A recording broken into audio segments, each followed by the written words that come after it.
ओम नमो भगवते वासुदेवाय। स्वागत है आप सभी का हमारे चैनल पर। आज के इस वीडियो में आप सुनेंगे फाल्गुन मास के महात्म्य के 8वें अध्याय की कथा।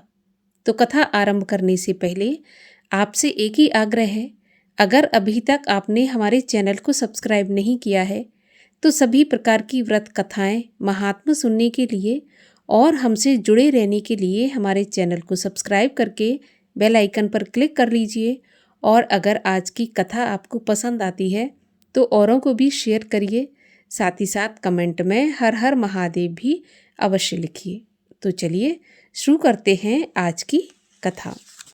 हम लोगों की प्रार्थना सुनकर भगवान सदाशिव ने प्रसन्न होकर कहा, हर प्रकार की चिंता को त्याग कर तुम स्वयं सुख भोगते हुए संसार को सुखी बनाओ। तुमने मेरा जो स्वरूप देखा है उसकी पूजा करो, उससे तुमको सुख की प्राप्ति होगी।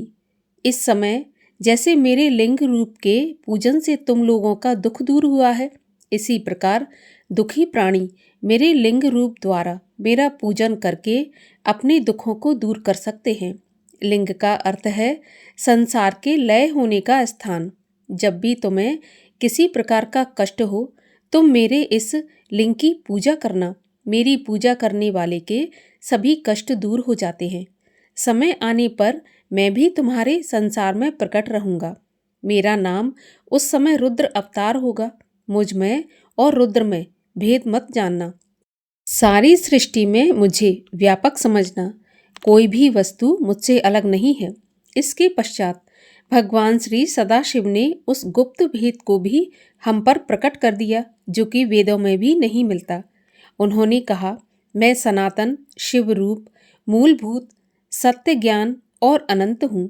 इन तत्वों को जानकर सर्वदा मेरा ध्यान करना चाहिए और मेरे रुद्र रूप में तामसी गुण जानना चाहिए, क्योंकि वह वैकारिक है परंतु वास्तव में तामसी नहीं है। अतः हे ब्राह्मण, अब तुम सृष्टि के कर्ता बनो और भगवान श्री विष्णु सृष्टि के पालक बने, और मेरा रुद्र अंश जो है वह सृष्टि का लय करने वाला होगा। और ये जो उमा नाम वाली परमेश्वरी प्रकृति है, उसी की शक्ति भगवान श्री विष्णु को लक्ष्मी और ब्रह्मा को वाग्देवी अर्थात सरस्वती के रूप में प्राप्त होंगी, और उमा स्वयं प्रकट होकर महादेव को अपनाएंगी। तीनों देव अपनी शक्तियों सहित मेरा पूजन करेंगे। मैं सबको चिंताओं से मुक्त कर दूंगा। अब तुम इन तीनों देवताओं के आयुर्बल को सुन लो। ब्रह्मा का एक दिन 4000 युग का होता है, और इसी प्रकार रात को भी समझो। 30 दिन का एक महीना और 12 महीने का एक वर्ष। इस प्रमाण से ब्रह्मा जी की आयु 100 वर्ष की होती है, और श्री ब्रह्मा जी का एक वर्ष भगवान श्री विष्णु का एक दिन कहलाएगा, और वह भी इसी प्रमाण से 100 वर्ष तक जिएंगे, तथा विष्णु का एक वर्ष रुद्र के एक दिन के बराबर होगा, और इसी क्रम से भी एक वर्ष तक स्थित रहेंगे। तब मेरे भगवान श्री सदाशिव के मुख से एक श्वास उत्पन्न होता है, जिसमें कि 6 उच्छ्वास और निश्वास का एक दिन पल, 60 पल की एक घड़ी और 60 घड़ी का एक दिन रात होता है। मेरे भगवान श्री सदाशिव के उच्छ्वास निश्वास अर्थात भीतर बाहर सांस लेने की संख्या नहीं है। इसी कारण शिव का उत्थान अक्षय है। ऐसा कहकर भगवान श्री सदाशिव ने हमारे सिरों पर हाथ फेरा और अंतर्ध्यान हो गए। यहाँ पर 8वें अध्याय की कथा समाप्त होती है। इसके आगे की कथा आप सुनेंगे कल के वीडियो में। और आइए अब एक और अद्भुत कथा का श्रवण करते हैं।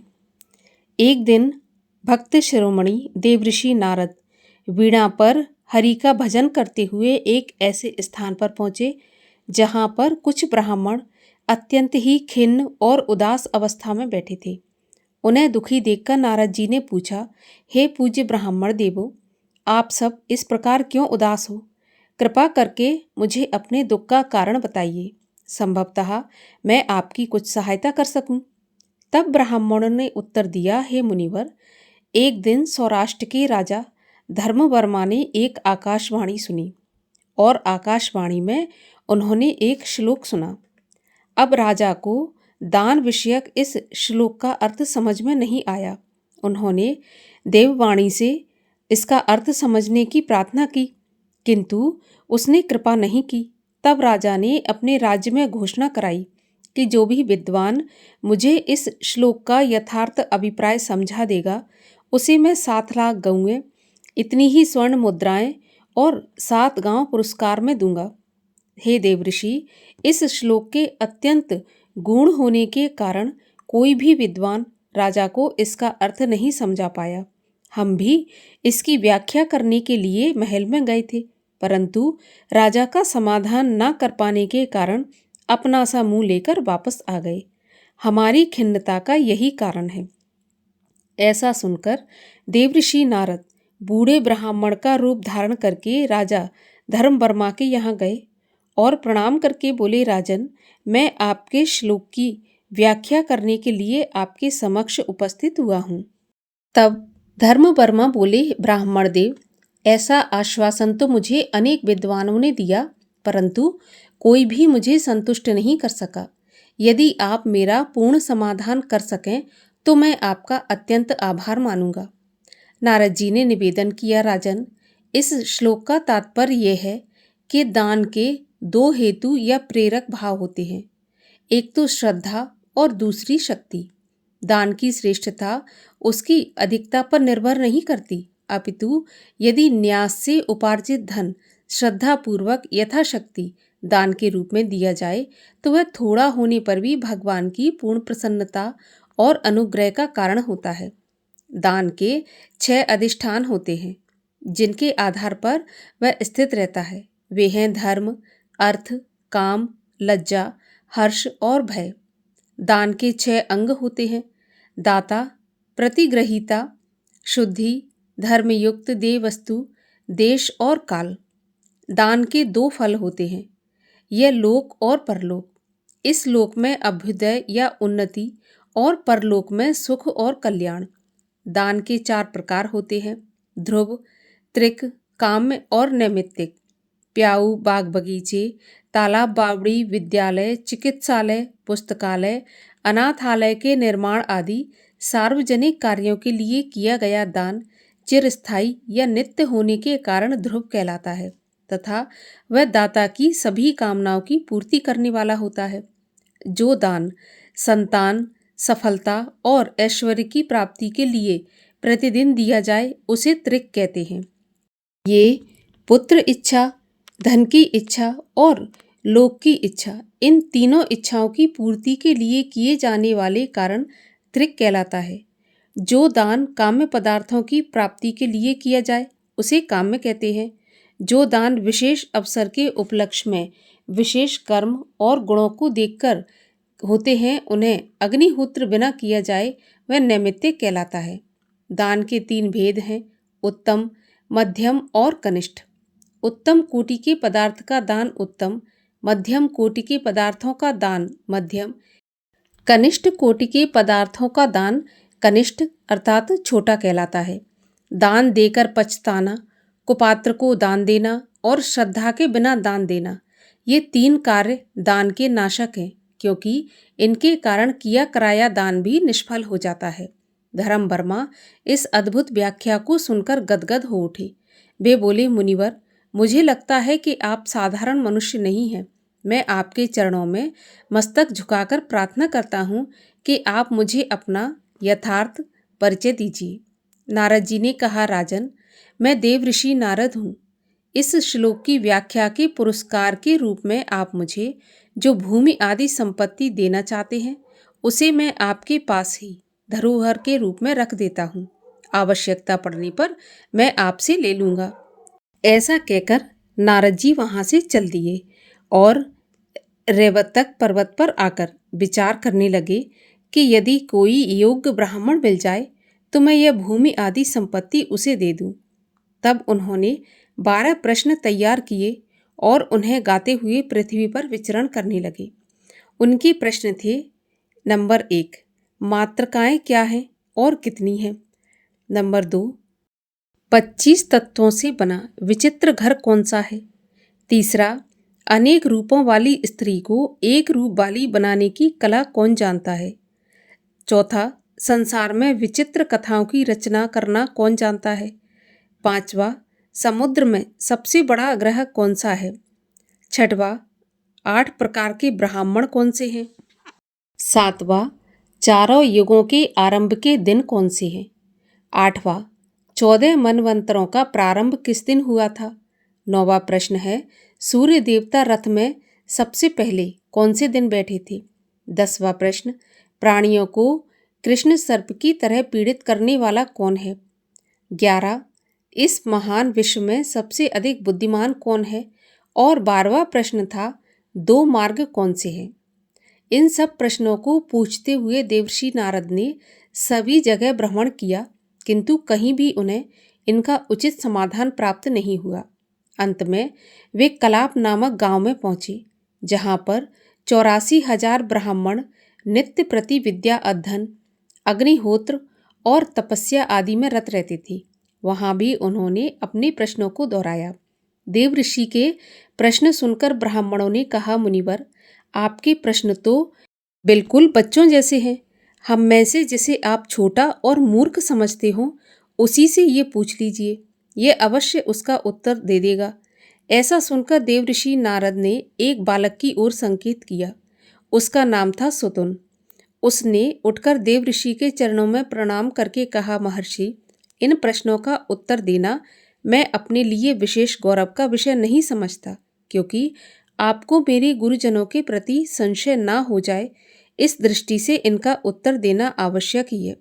सुनिए, सबसे पहला, ओम और आ आदि 52 अक्षर की मात्रकाएं हैं।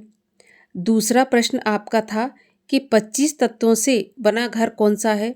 तो 25 तत्वों से बना घर ये शरीर है, जिसमें 5 महाभूत, 5 कामेंद्रियां, 5 ज्ञानेंद्रियां, 5 विषय, मन, बुद्धि, अहंकार, प्रकृति तथा पुरुष है। तीसरा, बुद्धि ही अनेक रूप स्त्री है, किंतु जब इसका संबंध धर्म से जुड़ जाता है तब वह एक रूपा हो जाती है। आपके चौथे प्रश्न का उत्तर है, पंडित ही विचित्र कथाओं के रचयिता हैं।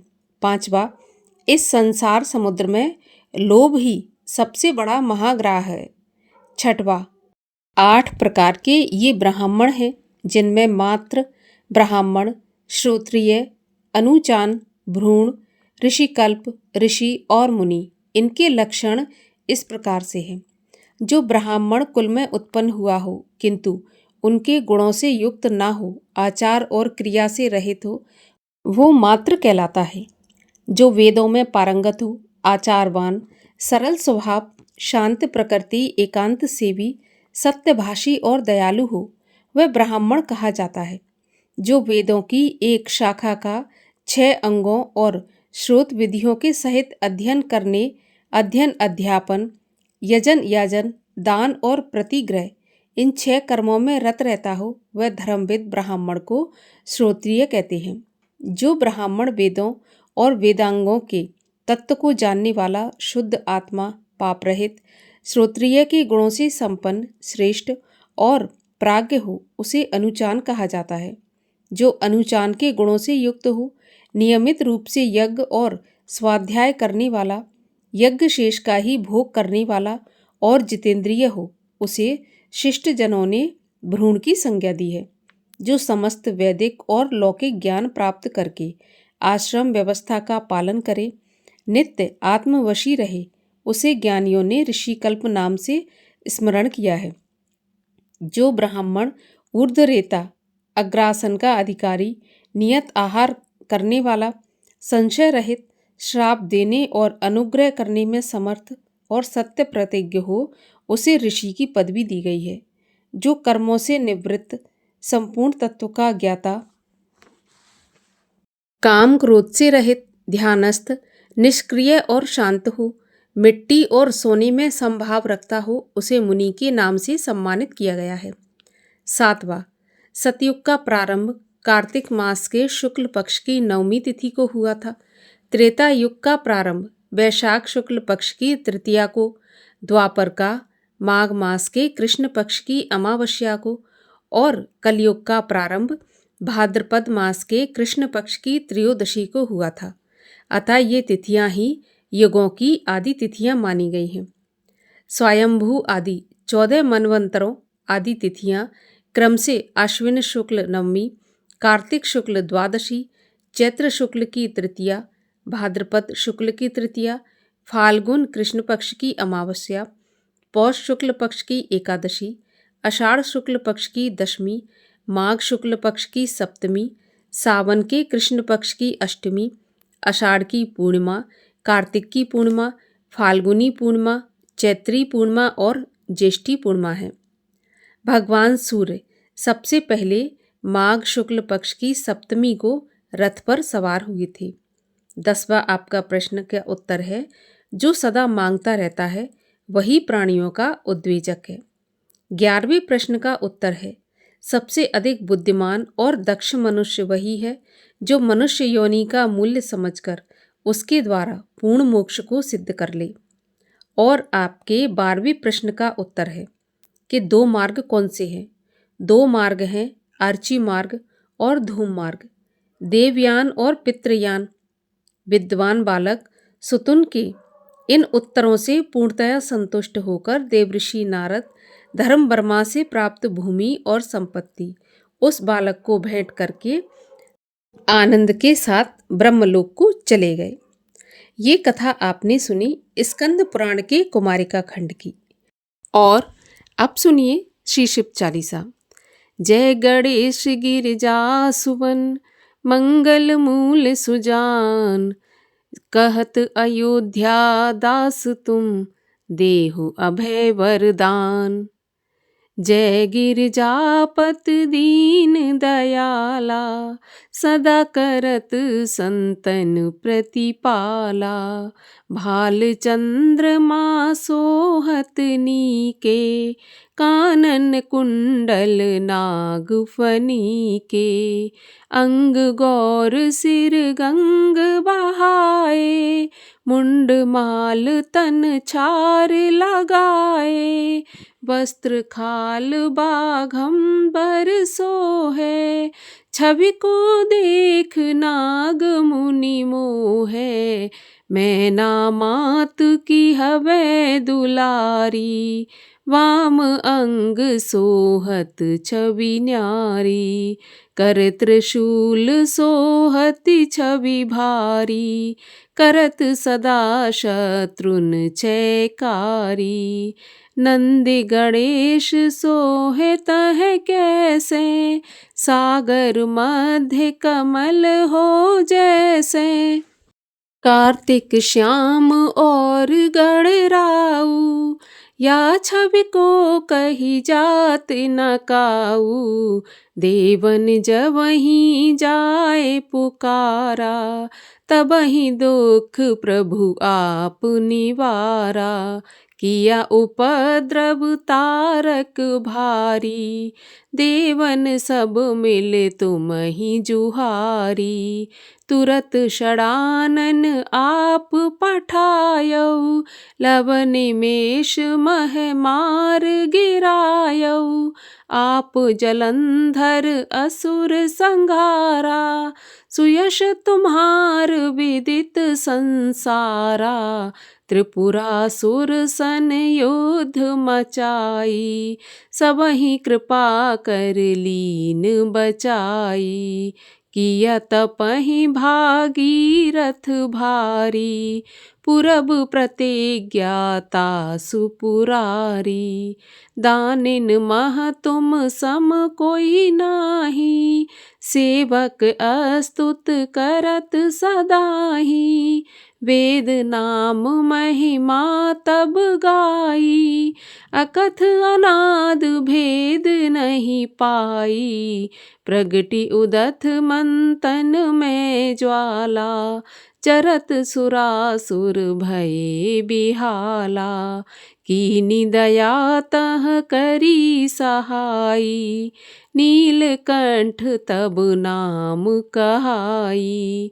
पूजन रामचंद्र जब कीना, जीत के लंक विभीषण दीना, सहस कमल में हो रहे धारी, कीन परीक्षा तबहि पुरारी, एक कमल राखे प्रभु जोई, कमल नयन पूजन चह सोई, कठिन भक्ति देखी प्रभु शंकर, भय प्रसन्न दिए इच्छित वर, जय जय जय अनंत अविनाशी, करत कृपा सबके घटवासी, दुष्ट सकल नित मोहे सतावे, भ्रमत रहो मोहे चैन न आवे, त्राहि त्राहि मैं नाथ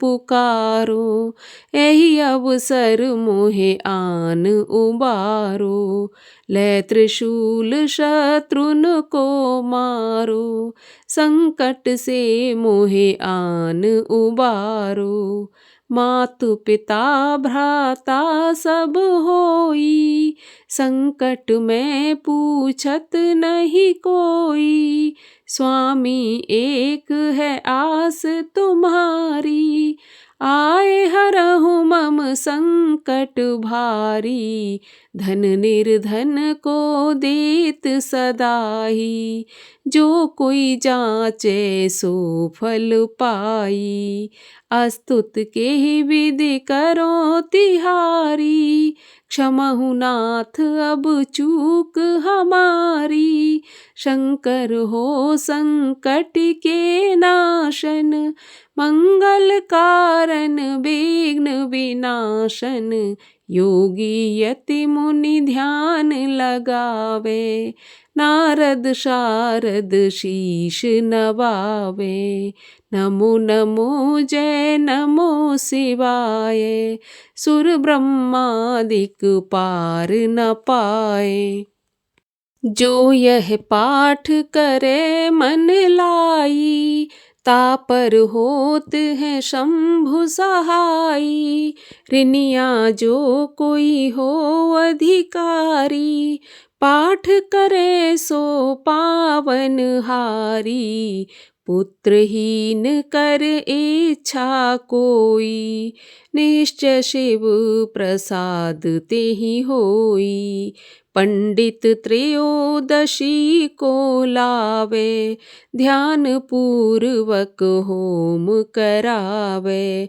त्रयोदशी व्रत करे हमेशा, तन नहीं जाके रहे कलेशा, धूप दीप नैवेद्य चढ़ावे, शंकर सम्मुख पाठ सुनावे, जन्म जन्म के पाप नसावे, अंत धाम शिवपुर में जावे, कहे अयोध्या आस तुम्हारी, जान सकल दुख हरऊँ हमारी, नित्य नेम कर प्रात ही पाठ करो 40, तुम मेरी मनोकामना पूर्ण करो जगदीश, मक्सर छठ है मंत्र ऋतु, संवत 64 जान, अस्तुत 40 शिवहि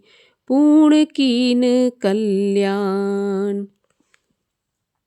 ओम जय शिव ओमकारा, स्वामी हर शिव ओमकारा, ब्रह्मा विष्णु सदा शिव अर्धांगी धारा, ओम जय शिव ओमकारा, एकानन चतुरानन पंचानन राजे, हंसानन गरुणासन वृषवाहन साजे, ओम जय शिव ओमकारा, 2 भुज 4 चतुर्भुज 10 भुज ते सोहे, तीनों रूप निरखते त्रिभुवन मन मोहे, ओम जय शिव ओमकारा, अक्षमाला वनमाला मुंडमालाधारी चंदन मृग मद सोहे भोले शुभकारी। ओम जय शिव ओमकारा। श्वेतांबर पीतांबर बाघंबर अंगे सनकादिक ब्रह्मादिक भूतादिक संगे। ओम जय शिव ओमकारा। करके मध्य कमंडल चक्र त्रिशूल धरता जग करता जग हरता जग पालन करता। ओम जय शिव ओमकारा। ब्रह्मा विष्णु सदा शिव जानत अविवेका प्रणवाक्षर के मध्य ये तीनों एका। ओम जय शिव ओमकारा। त्रिगुण शिव जी की आरती जो कोई जन गावे कहत शिवानंद स्वामी मन वांछित फल पावे। ओम जय शिव ओमकारा। कर्पूर गौरम करुणावतारम संसार सारम भुजगेन्द्रहारम सदा वसंतं हृदयारविन्दे भवं भवानी सहितं नमामि। भवं भवानी सहितं नमामि।